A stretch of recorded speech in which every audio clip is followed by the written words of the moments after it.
To ज्ञानविंद्र academy. कैसे हैं आप लोग? चलो आज हम बात करने वाले हैं जनरल एप्टीट्यूड की। तो जीए का सेक्शन आपके एग्ज़ाम के लिए एक बेहद इंपॉर्टेंट सेक्शन है। स्पेशली मॉडर्न जो कंसेप्ट है, जब से एनटीए एग्ज़ाम ले रहा है तब से इसकी इंपॉर्टेंस और इंक्रीज होती जा रही है। जैसा आप सब लोग जानते हैं, they are asking 20 questions in GA and out of which you have to answer any 15। So any 15 means कुल मार्क्स कितने हो गए? 30 marks. It means 15 into 2 30 marks. Now देखो, एक बहुत बेसिक चीज़ है, 15 क्वेश्चंस आ रहे हैं, 15 आप कर सकते हो, बट 15 क्वेश्चंस करना हम सबके लिए पॉसिबल नहीं होता। एक्सेप्शन अलग है, बट 15 क्वेश्चन करना लाइफ साइंस के बच्चों के लिए हमेशा पॉसिबल नहीं होता है। सो हमेशा अपना टारगेट ऐसा रखो जो रियलिटी के आसपास हो। अब जो क्वेश्चंस आते हैं, पहले इसकी बात कर लेते हैं। किस तरह के क्वेश्चंस आते हैं? They are normally asking questions from basic quant. Basic quant means mathematics up to class 10th, then some questions from biostats and then some logical questions. तो हर तरह के एक दो क्वेश्चंस को आज हम डिस्कस करेंगे, देखेंगे क्वेश्चन का लेवल क्या है। नॉर्मली जो 20 क्वेश्चंस आते हैं उसमें से 10 to 12 क्वेश्चन ऐसे होते हैं जो बहुत आसान होते हैं, बट अक्सर हम उन्हें इसलिए नहीं कर पाते क्योंकि हम ये सोचते हैं कि नेट का क्वेश्चन है, बहुत टफ होगा। ऐसा नहीं होता। अगर आप बेसिक मैथमेटिक्स के ऊपर फोकस करोगे, अपने 10th तक के मैथ्स पे फोकस करोगे, तो आप आराम से उन क्वेश्चन को कर सकते हो। और बहुत ज़्यादा सोचने की ज़रूरत नहीं है, बहुत ज़्यादा उसके लिए अपने माइंड को डाइवर्ट करने की ज़रूरत नहीं है। एकदम बेसिक चीज़ों के बारे में सोचो। जैसे परसेंटेज है। परसेंटेज एक ऐसी चीज़ है जिसके ऊपर हमेशा क्वेश्चन आता है, डायरेक्टली इनडायरेक्टली। मेंसुरेशन है, यानी एरिया, वॉल्यूम, इसके ऊपर क्वेश्चंस आते हैं। परम्यूटेशन कॉम्बिनेशन है। अब परम्यूटेशन कॉम्बिनेशन एक ऐसी चीज़ है जो न केवल आपको पार्ट ए में आता है, बल्कि उसका इस्तेमाल आपके जेनेटिक्स में भी होता है। जैसे जो प्रोटीन्स का कितना कॉम्बिनेशन बनेगा, वहाँ भी आप परम्यूटेशन कॉम्बिनेशन का इस्तेमाल करते हो, वहाँ बेसिकली आप कॉम्बिनेशन का इस्तेमाल करते हो। ठीक है। वैसे ही मान लो कि जेनेटिक्स का एक पार्ट है जहाँ की क्वेश्चन कुछ इस तरह से आता है कि a person have 6 children, what is a chance that at least 2 of them are girl child. तो अगेन वहाँ हम कॉम्बिनेशन का इस्तेमाल करते हैं। तो एक ऐसा टॉपिक है जिसका इस्तेमाल कई जगहों पे होता है। सो थोड़ा बहुत फोकस करोगे, बहुत आसान क्वेश्चंस आते हैं, बहुत ज़्यादा डिफिकल्ट नहीं होते हैं। तो अगर आप थोड़ा बहुत फॉर्मूला पे ध्यान दोगे, थोड़ा बहुत क्वेश्चन के ऊपर फोकस करोगे, तो आप आराम से क्वेश्चन को सॉल्व कर सकते हो। नॉर्मली होता क्या है हमारे साथ कि अक्सर हमसे लोग यही कहते हैं कि भाई मैथ्स बहुत टफ होता है। नहीं होगा, ऐसा नहीं है। मैथ्स बहुत आसान होता है, और मैथ्स बहुत आसान हो सकता है। सब कुछ कहाँ डिपेंड करता है? हमारे ब्रेन पे, हम किस तरह से किस चीज़ को सोचते हैं। अगर हम शुरू से ये सोचेंगे कि नहीं हो सकता, तो फिर कभी नहीं होगा। बट जो ही हम ये सोचना शुरू करेंगे कि अरे ठीक है, मैथ्स ही तो है, हम लोग पीजी कर चुके हैं या पीजी कर रहे हैं, और ये मैथ्स किस लेवल का है? 10th लेवल का है, तो बच्चों के लेवल का है ना, हम लोग तो आराम से कर सकते हैं। बस केवल माइंडसेट में थोड़ा बहुत सा चेंज कर लोगे तो आप आराम से 10 क्वेश्चन 11 क्वेश्चन करके आ सकते हो। बट मैं कभी भी आपको ये एडवाइस नहीं दूंगा कि आप ज़्यादा टाइम पार्ट ए पे इन्वेस्ट करो। एग्ज़ाम के टाइम पे मैं हमेशा आपसे यह कहूँगा कि जो आपका स्ट्रॉन्ग पार्ट है उसको और स्ट्रॉन्ग करो, ताकि वहाँ से कोई क्वेश्चन छूटने का कोई चांस ना हो, वहाँ पे आप गलतियाँ ना करो। जो स्ट्रॉन्ग पार्ट नहीं है, जो वीक पार्ट है, उसको केवल रिवाइज करो, बट जो स्ट्रॉन्ग पार्ट है उसको इतना स्ट्रॉन्ग कर लो कि वहाँ से एक भी क्वेश्चन आपका मिस ना हो। ठीक है, तब आपके रिजल्ट के चांसेस कई गुना बढ़ जाते हैं। बट अगर आप स्ट्रॉन्ग पार्ट जो है आपने समझ लिया कि नहीं भाई ये तो बहुत स्ट्रॉन्ग है, मैं आराम से कर सकता हूँ, फिर आप उसका रिवीजन नहीं करते हो, और फिर क्या होता है, आप एक ऐसे पार्ट के ऊपर फोकस करने लगते हो जो आपके लिए डिफिकल्ट है, जिसकी पहले आपने प्रैक्टिस नहीं की है। वैसे कंडीशन में क्या होगा कि वह स्ट्रेस लेके आता है, और जब क्योंकि उस कंडीशन में आपके ऊपर बहुत ज़्यादा स्ट्रेस होता है कि इसको हम कैसे पूरा करें, और उस स्ट्रेस के कारण क्या होता है, जो आपने चीज़ें याद की हैं, जो चीज़ें आपको पता हैं, वो भी कई बार हम भूलने लगते हैं। सो कभी भी जो स्ट्रॉन्ग पोर्शन है उसका रिवीजन बंद मत करना, हमेशा उसके साथ रिवाइज करते रहो, ताकि जो स्ट्रॉन्ग है और स्ट्रॉन्ग होता चला जाए, और फिर बाकी चीज़ों के ऊपर फोकस करो। और पार्ट ए को हमेशा सेकेंडरी में रखो। ठीक है, जिसका मैथ्स बहुत अच्छा उसकी बात नहीं कर रहे हैं, जो सामान्य बच्चे हैं, जो जनरल स्टूडेंट्स हैं, उनके लिए मेरी राय हमेशा यही रहती है कि पार्ट ए हमेशा सेकेंडरी होगा। 10-12 क्वेश्चन का टारगेट करके चलो, 7-8 भी हो रहे हैं वेल एंड गुड, नहीं हो रहे हैं तब भी कोई बहुत ज़्यादा परेशानी की बात नहीं है। ठीक है, तो हमेशा फोकस ऐसे लेके चलो कि आप आराम से उस चीज़ों को, अपने टारगेट को अचीव कर सको। ठीक है, कभी भी बहुत ज़्यादा इमेजिन मत करो कि नहीं भाई मुझे यहाँ तक करना, नहीं, मैं अगर यहाँ तक कर सकता हूँ तो ठीक है मैं यहीं तक करूँगा, क्यों एक्स्ट्रा स्ट्रेस लेना है एग्जाम के टाइम पे। जो हमारी एबिलिटीज़ हैं हम उस एबिलिटी को इम्प्रूव करेंगे, बट कभी भी अपने टारगेट को अनरियलिस्टिक नहीं बनाएंगे, हमेशा टारगेट को रियलिस्टिक रखो। खैर, सबसे पहले आज बात करते हैं कुछ क्वेश्चंस के। आपके एग्जाम का एक क्वेश्चन है, in how many different ways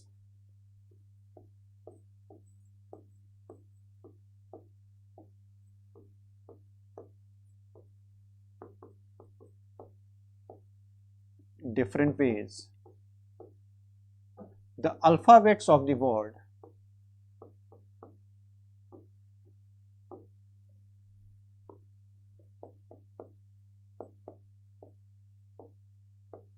change can be arranged. Sorry, chance can be arranged.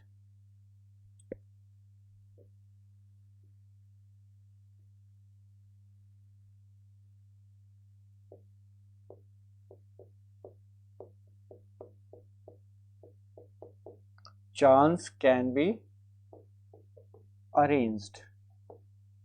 और इसी क्वेश्चन एक और तरीके से हम रिप्रेजेंट कर सकते हैं, और वह तरीका है, in how many distinguishable veg can the letters of the word chance be arranged.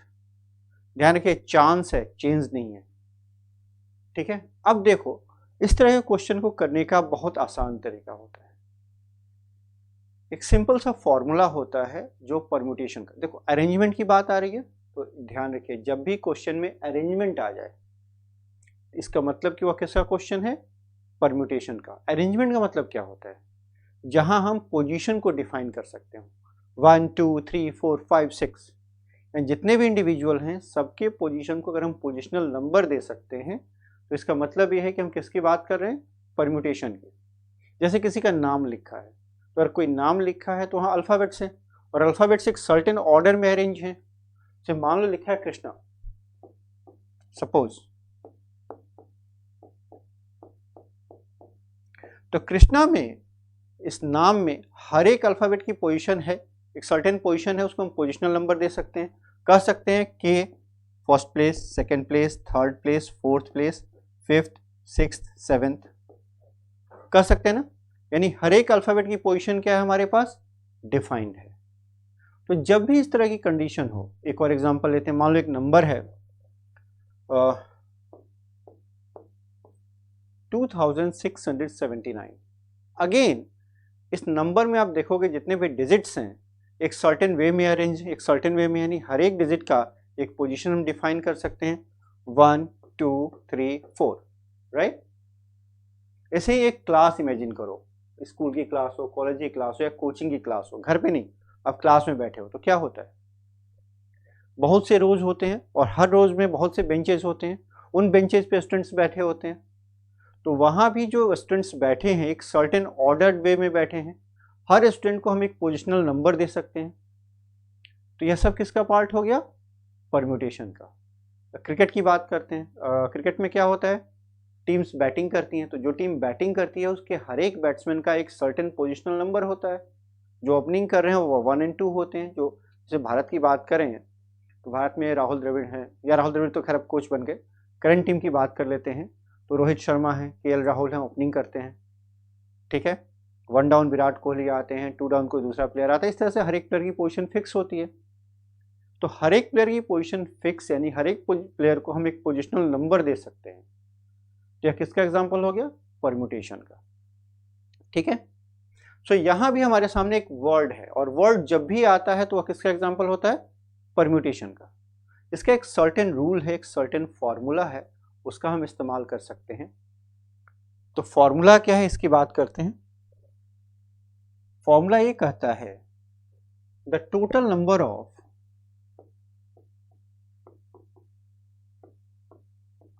permutations of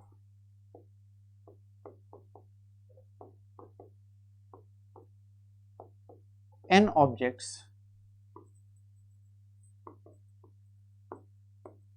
out of which p are of one kind, q are of one kind,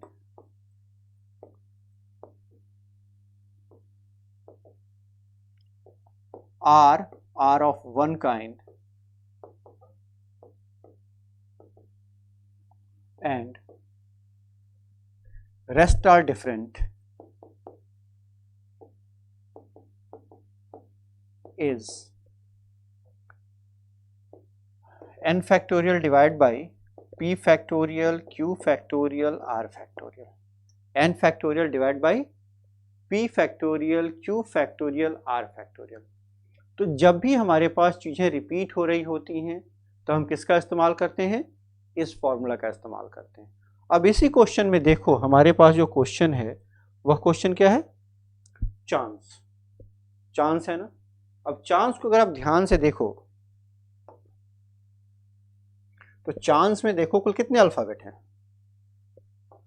total number of alphabet कितने हैं? 5, 6, 1 2 3 4 5 6 alphabet हैं। कैसे arrange होंगे? 6 factorial से। कुछ repeat हो रहा है क्या? कोई अल्फाबेट रिपीट हो रहा है? बिल्कुल हो रहा है। कौन सा अल्फाबेट रिपीट हो रहा है? सी। कितनी बार आ रहा है? 2 बार। तो जो भी चीजें रिपीट होंगी वो कहाँ आती हैं? डिनोमिनेटर में। So 6 factorial divide by 2 factorial that is equal to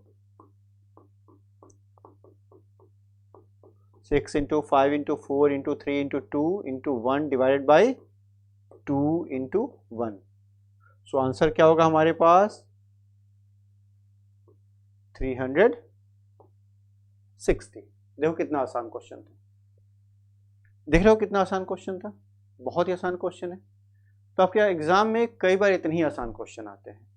बस केवल आपको फॉर्मूला याद रखना है, मेथड याद रखना है। आप आराम से उन क्वेश्चन को सॉल्व कर सकते हो, बिना किसी परेशानी के आप उन क्वेश्चन को सॉल्व कर सकते हो। ठीक है, और कोई डाउट गाइस? चलिए थोड़ा सा इससे आगे चलते हैं, एक दूसरे क्वेश्चन के ऊपर फोकस करते हैं।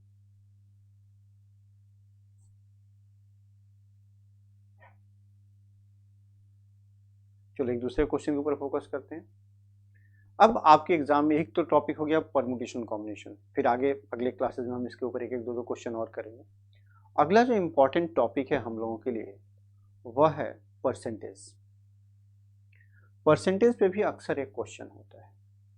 परसेंटेज पर भी अक्सर हमारे पास एक क्वेश्चन होता है, तो एक क्वेश्चन के ऊपर फोकस करके देखते हैं। बट यहाँ में किसी क्वेश्चन की ओर से ज़्यादा बेहतर रहेगा हम एक छोटा सा फॉर्मूला यूज करके देखें। ठीक है, जैसे मान लो अगर वो आपसे पूछते हैं, suppose they are asking a question, if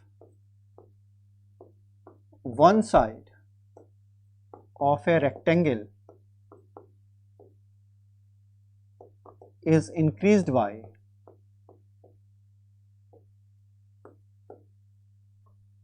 30% and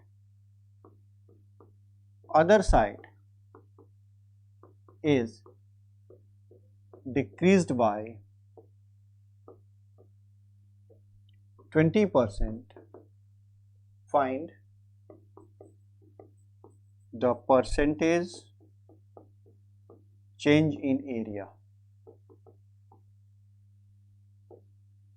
ना अब इस क्वेश्चन के लिए भी हमारे पास एक सर्टेन शॉर्टकट हो सकता है, बहुत ही आसान सा शॉर्टकट हो सकता है।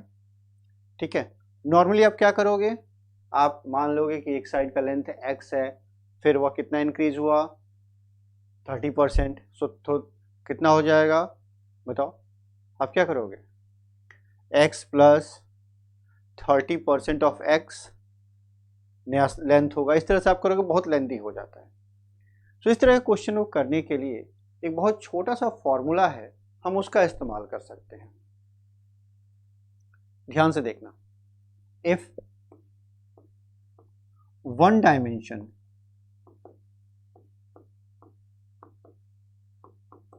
is changed by A%, other by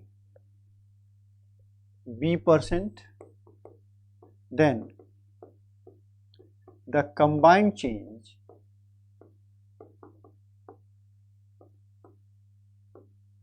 will be A plus B plus AB by 100%। अब इस फॉर्मूला को ध्यान से देखो, इस फॉर्मूला पे आपको एक चीज का फोकस करना होता है कि जो वैल्यू पॉजिटिव में है उसे हम पॉजिटिव लेके चलते हैं, जो वैल्यू निगेटिव में है उसे हम निगेटिव लेके चलते हैं। यानी यहाँ पर साइन का खेल बहुत इंपॉर्टेंट है।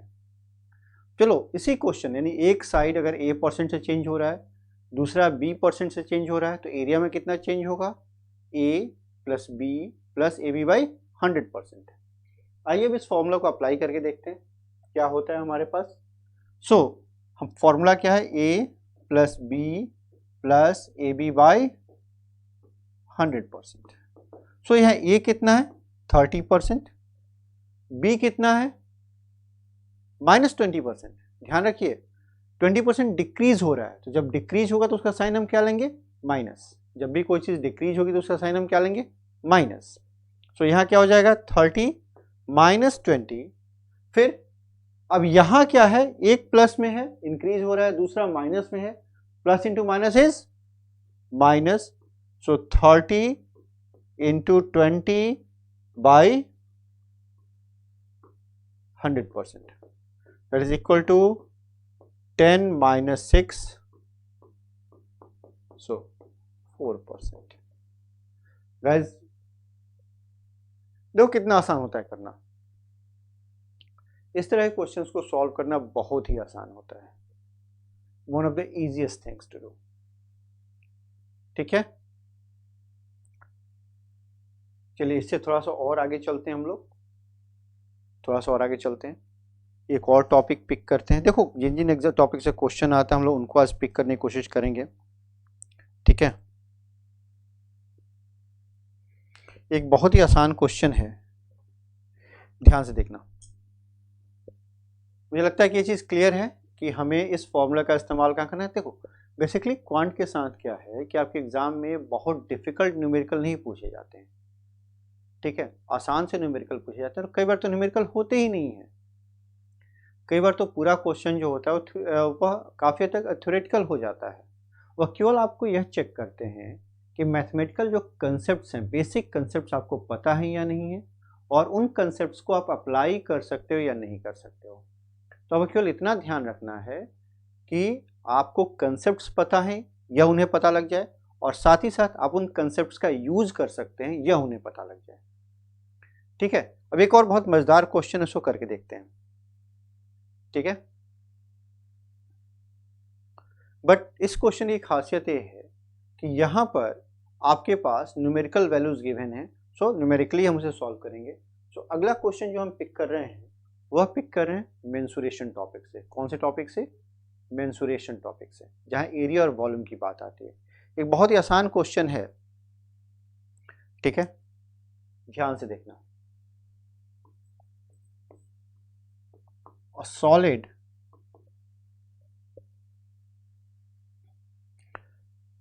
contains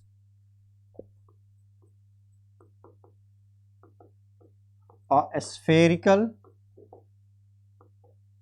cavity. A solid contains a spherical cavity. The cavity is filled with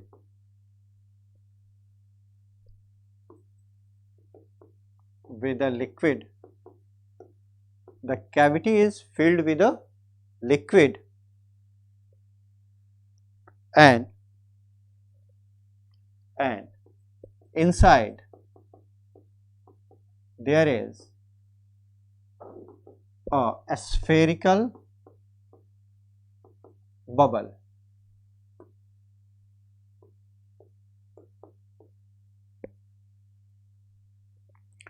the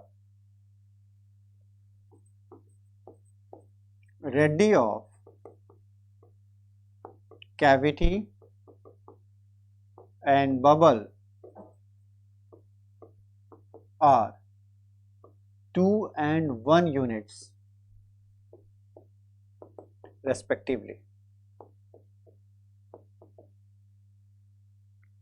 right? What portion of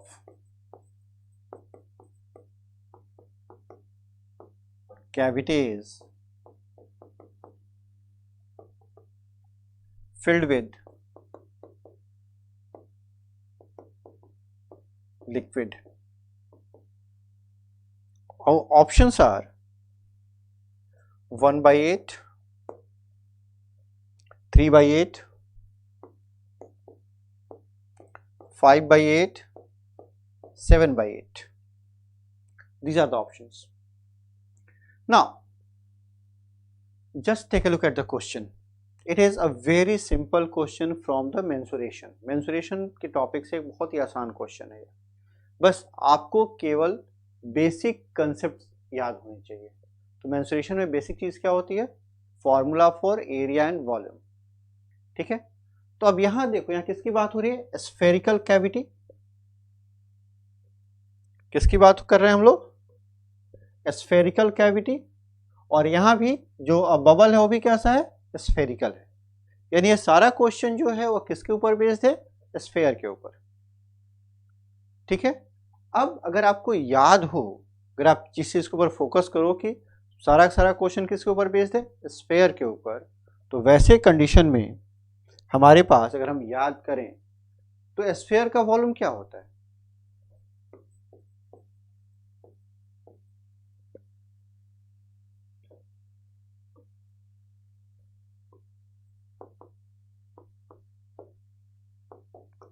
four by three pi r cube. और जो कैविटी भी स्फेरिकल है और जो बबल है वो भी स्फेरिकल है, तो कैविटी का वॉल्यूम भी यहीं से फाइंड आउट होगा और बबल का वॉल्यूम भी यहीं से फाइंड आउट होगा. ठीक है. श्योर है. अब यहां इंपॉर्टेंट चीज यह है कि हमें, अब चलो इसका एक डायग्राम ड्रॉ करते हैं. मान लेते हैं कि यह क्या हमारा कैविटी है और इसके अंदर कहीं एक बबल है. इसका यूनिट 1 है और जो हमारा स्फेयर है, जो हमारा कैविटी है, उसका कितना है? 2. उसका रेडियस कितना है? 2. और जो रेडियस है किसका? बबल का, वह कितना है? 1. तो चलिए देखते हैं. अब यहां पर जो रिमेनिंग पोर्शन है वह किससे फिल्ड है?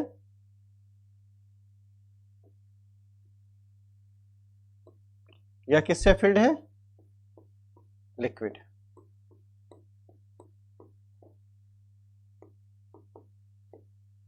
अब लिक्विड का वॉल्यूम कैसे मिलेगा? अगर हम कैविटी के वॉल्यूम में से बबल का वॉल्यूम माइनस करें तो हमें लिक्विड का वॉल्यूम मिल जाएगा. यही होगा ना. और फिर लिक्विड का पोर्शन फाइंड आउट करना तो कैसे मिलेगा? Volume of liquid divided by volume of cavity. So देखते हैं कैसे सॉल्व करेंगे हम लोग. सबसे पहले फाइंड करते हैं वॉल्यूम ऑफ लिक्विड. और लिक्विड का वॉल्यूम क्या होगा? Volume of cavity minus volume of bubble. तो वॉल्यूम ऑफ कैविटी क्या होगा? 4/3 पाई 2 क्यूब माइनस 4/3 पाई 1 क्यूब. सो क्या हो जाएगा हमारे लिए? 4/3 पाई 8 minus 1, that is 4/3 pi into 7. ठीक है. श्योर है. तो अब पोर्शन ऑफ लिक्विड क्या हो जाएगा? अब पोर्शन ऑफ लिक्विड हमारे लिए क्या होगा? सो पोर्शन ऑफ लिक्विड क्या होगा हमारे लिए? चलिए देखते हैं. यह हो जाएगा वॉल्यूम ऑफ लिक्विड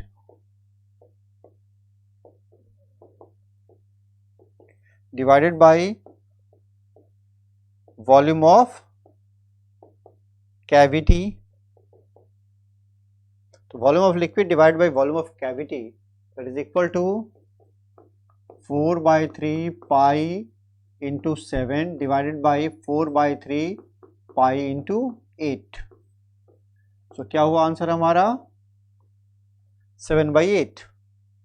देखो कितना आसान क्वेश्चन है।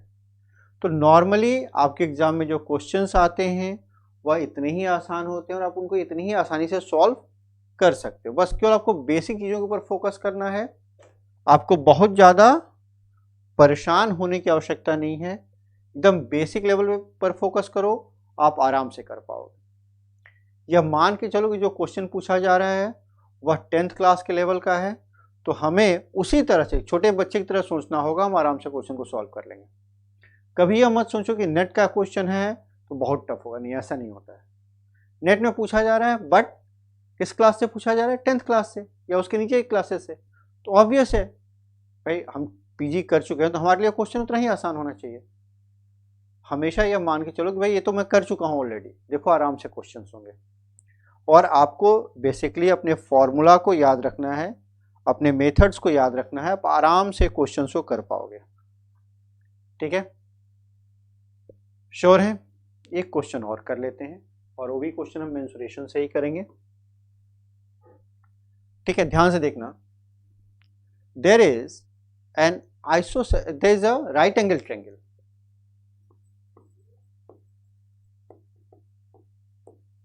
Right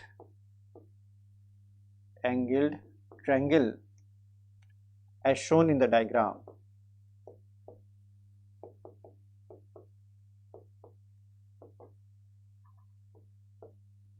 There is a right angle triangle as shown in the diagram, right?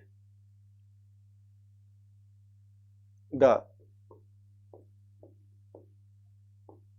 hypotenuse is used to create a square,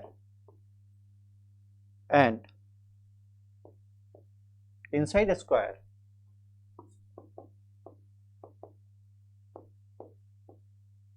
there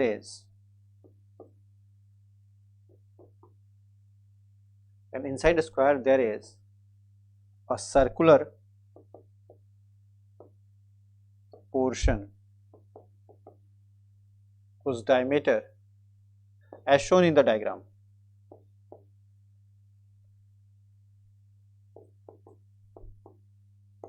As shown in the diagram.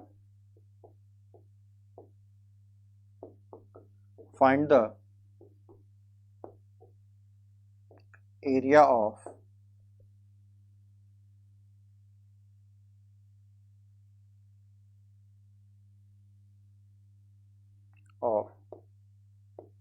the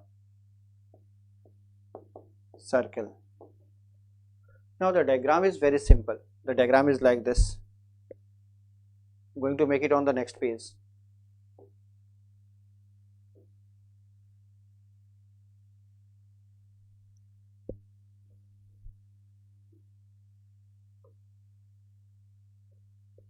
It is like this.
देखो ये एक circle है,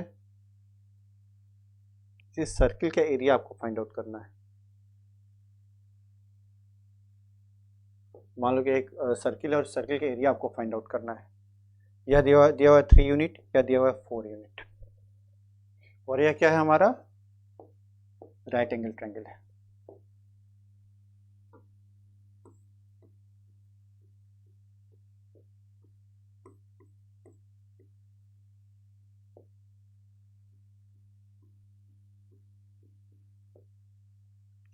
ठीक है, अब इसका area कैसे find out होगा?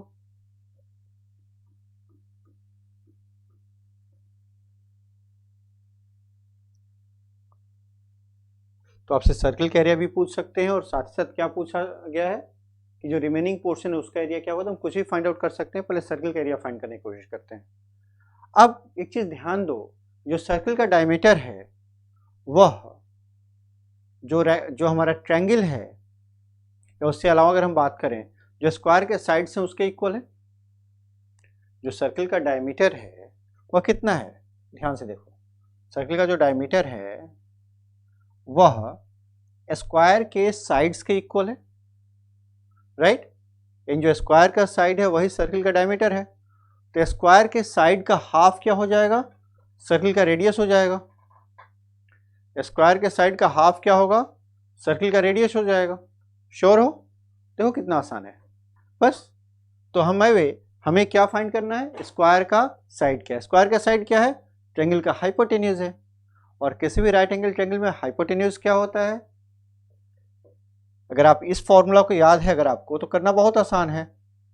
h equals to under root p square plus b square, perpendicular square plus base square, so it will be equal to under root 3 square plus 4 square that is 5।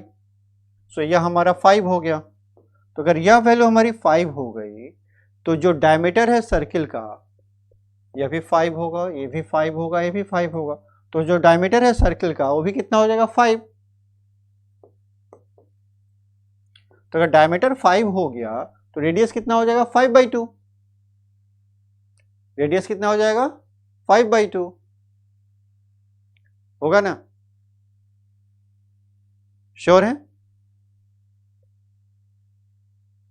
Radius कितना होगा, 5/2। सो इसका area कितना हो जाएगा,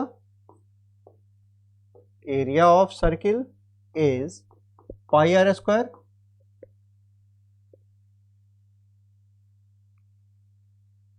circle का area कितना होता है, पाई आर स्क्वायर होता है, ये तो आप सब लोग जानते हैं। श्योर है?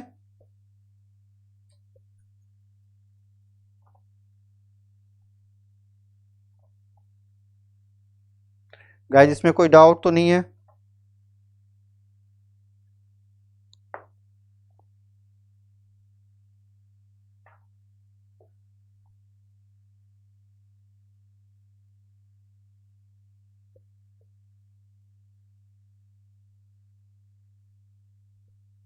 सो पाई आर स्क्वायर मीन्स पाई, तो पाई का पाई रख लेते हैं, आर 5/2 का whole square that is equal to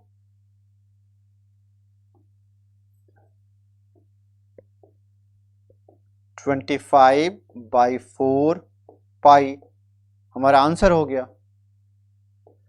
हमेशा आंसर जब भी करो तो ऑप्शंस के ऊपर फोकस करो कि ऑप्शंस क्या दिया हुआ है। अब इसी क्वेश्चन का ऑप्शन हमारे पास क्या था यह मैं आपको लिख दे रहा हूं, ध्यान से देखो। ऑप्शंस क्या क्या है हमारे पास, 25π/1, 25π/2, 25π/4 एंड 25π/3। सो हमने क्या फाइंड आउट किया, 25π/4 हमारा आंसर हो गया। देख रहे हो कितना आसान होता है, बहुत ही आसान चीजें हैं। बस केवल आपको किस चीज के ऊपर फोकस करना है, जो हमारा बेसिक कंसेप्ट है, जो बेसिक चीजें उसको याद रखो, आप आराम से क्वेश्चन करके आ जाओगे बिना किसी परेशानी के। और कभी भी ये मत सोचो कि नेट का क्वेश्चन है तो बहुत टफ होगा, कभी भी ये चीज मत सोचो, ठीक है। हमेशा यह सोचो कि अरे नेट का है तो क्या हुआ, है तो 10th क्लास का ही ना, आराम से कर लेंगे। बस इस माइंडसेट के साथ जाओगे पार्टी के क्वेश्चन आप आराम से कर पाओगे। इसी माइंडसेट के साथ आपको जाना है और आप आराम से पार्टी के क्वेश्चन कर पाएंगे। ठीक है, so all the very best to all of you. फिर मिलते हैं हम लोग अगली क्लास में। If you have any doubts, any question, आप जो है कमेंट बॉक्स में लिख सकते हैं हमारे पास, आपको आपके उन क्वेश्चंस का आंसर मिलेगा। All the very best guys.